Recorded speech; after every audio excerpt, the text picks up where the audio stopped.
Hello, welcome to Eigenvectors. We are going to be extending our theory of invariant lines that you would have done in Corpure for further mathematics, and we're going to have a look at what eigenvectors and eigenvalues are in this course. So just to recall, from Corpure, which is the compulsory part of further mathematics, we have a matrix times a vector is equal to the image of that vector. Now, if x prime, if M is a 2 by 2 matrix, and this would be a two-dimensional vector, and its output would be two-dimensional, and if this was a 3 by 3 matrix, then this would be a three-dimensional vector, and the output would be three-dimensional. The point is, what we can do is we can take a matrix, a square matrix, apply it to a vector in 3D space, and that will give us a different vector in 3D space. What does it mean to be an eigenvector? Well, an eigenvector is a vector which is such that when you apply the matrix to that vector, it remains in the same direction. It might be a different size, but it remains in the same direction. And that's what it means to be an eigenvector. Okay, so we're going to be exploring that in this video. What that looks like, what that means, and then over the coming videos, we're going to be calculating them and working with them quite a bit. They are inerrant, they're kind of they're the crux of the matrix. Eigen is a German word, it means at one with. My German's not great, but it means belongs to, so these vectors belong to this matrix. Yeah, we'll see as we go through the video. It's quite an exciting little topic. So before we kind of delve into the calculations, what I wanted to do was just illustrate eigenvectors a little bit. Now these diagrams, I don't really mean too much. These are something that I've spotted in a textbook before. I quite like them.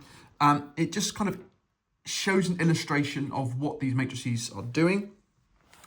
It's just two dimensions for these illustrations. But you can apply the same thing to spheres in 3 dimensions, but it wouldn't be very easy to look at. What we've got here is we've got a set of vectors in this inner circle. Then we've got this kind of ring here, which will just illustrate how the vectors are going to change. And then the outer circle here is how the vectors have changed. Now, this diagram is a depiction of the identity matrix, which is where nothing changes. So we can see that there is no change. They all remain in the same direction. But if we have, for example, a rotation matrix, this is a rotation of 15 degrees, we can see that every vector that has gone into the matrix shifts 15 degrees around and then comes back out again.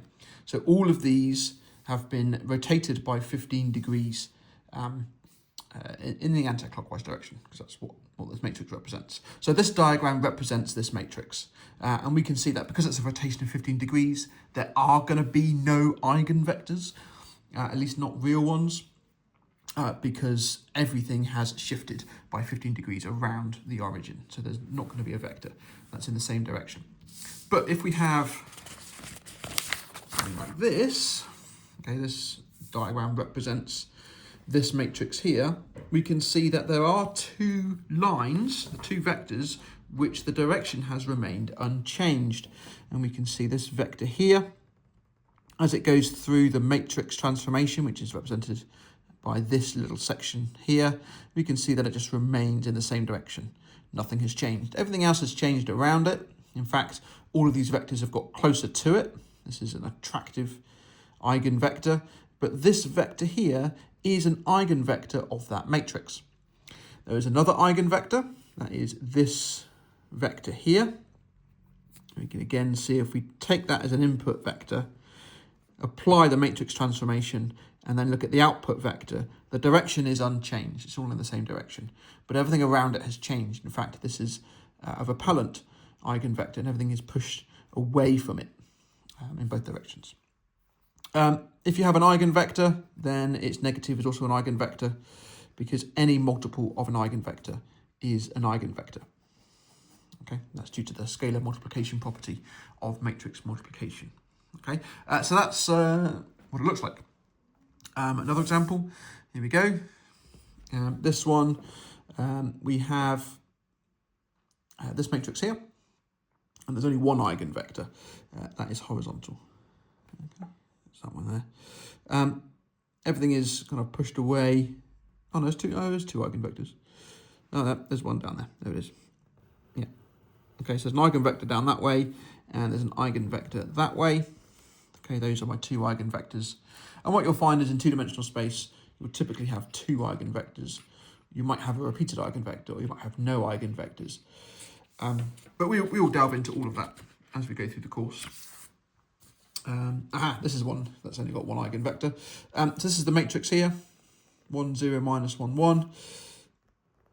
That's the only eigenvector, and it's kind of half repellent, half attractive. So the vectors coming around in an anti-clockwise direction are attractive, but if you move clockwise around from it, anti-clockwise around from it, then they're repellent. They're being pushed away, but they're being attracted to this side. So you'll tend to find that with single eigenvectors. And then this one down here is another example of no eigenvectors. It's not a simple rotation though. You can see that some of them are moved further around than others. They're kind of clumping together a little bit over here. They're spreading out a little bit over here. So it's not quite as simple as a rotation. There's something more going on, but that they are all moving in an anti-clockwise direction as we go around the circle. So there are no eigenvectors in this matrix. Okay. So the eigenvector definition then, quite simply, the eigenvector definition is a vector which satisfies this equation for some value of lambda. You may recognize that from Corpure as definition of invariant lines. They are quite closely related. In fact, the eigenvectors will be in the direction of invariant lines. And this is what we're going to start with in our next video. This is what we're going to be exploring over this course as we delve further into matrices. Okay, so hope you're as excited as I am. I do enjoy this topic. It used to be on the compulsory part of the course, but from 2018 they removed it. It's now in an optional unit. But I'm glad to be teaching it again. So yeah, tune in for the other videos. Thank you very much for watching.